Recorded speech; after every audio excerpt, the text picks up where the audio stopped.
Hey guys, if you thought I was done with my candy corn products, guess again, because today I am making candy corn bath bombs. So first I'm sifting my baking soda, and I very quickly realized that I forgot to grab my gloves. So it's a good thing I remembered right away because there is a very aggressive group on Facebook called the Glove Police who would have been after me in full force. So I grabbed my gloves and put them on. And then I continued to measure and sift some of my ingredients. I did put my mask on when I got to the SLSA, also known as sodium lauryl sulfoacetate. This is a very, very fine powder, and it is very irritating to your lungs when breathed in powder form. And before someone says, oh, if it's dangerous to breathe in, then I don't want the bath bomb, then the bath bomb must be dangerous.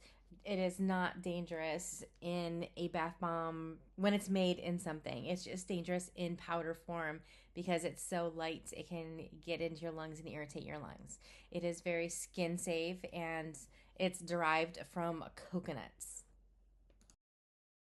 So after I have all of my dry ingredients mixed in my large bowl, I am getting all of my wet ingredients together. And then it's time to add my wet ingredients to my dry ingredients. The only ingredient I have not added yet is my citric acid. I always add that last. So now I'm adding my citric acid and then sifting that and then giving everything a really good mix. And the reason I add my citric acid last is so it doesn't activate. If I was to add it in earlier and then added my wet ingredients, it would have activated on me, and I don't want it to activate. So I always add the citric acid last. Next, I'm grabbing my candy corn mold from Cada Molds, and I love their molds. And then I grab my Arbor Press. Since these candy corns are going to be solid white at first, I'm not adding any color to them.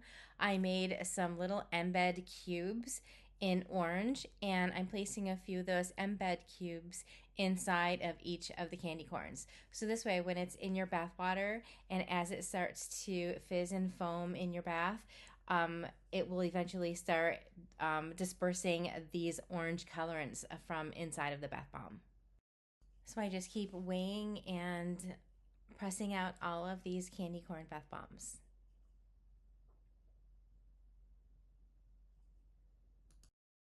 I had a little bit of bath bomb mixture left over, but I didn't have enough to fill a candy corn mold.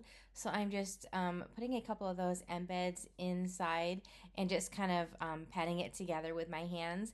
And I will give you a demonstration at the end of this video showing you how those embeds work in the inside of the bath bombs.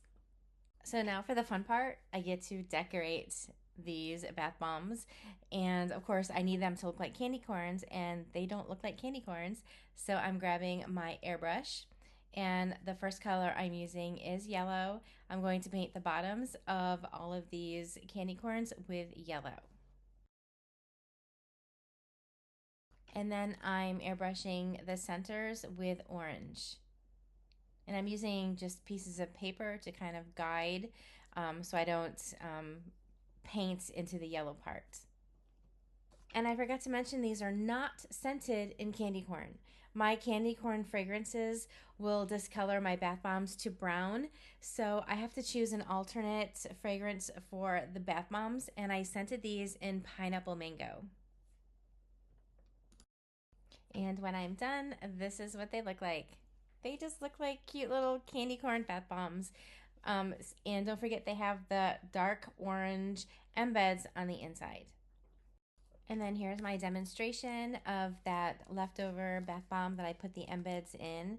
I just placed this into my bowl with some warm water, and after a few minutes it starts to disperse this orange colorant, which is coming from those orange embeds I placed inside of the candy corns. And sorry for the shaky video. I had it setting on something inside of my utility sink and it fell. But you get the idea. So these candy corn bath bombs are headed to my drying rack for a couple days, and then I will shrink wrap them, and these will be available in my next release, which is next Friday, August 22nd. Who will be getting one of these candy corn bath bombs? Thank you so much for watching.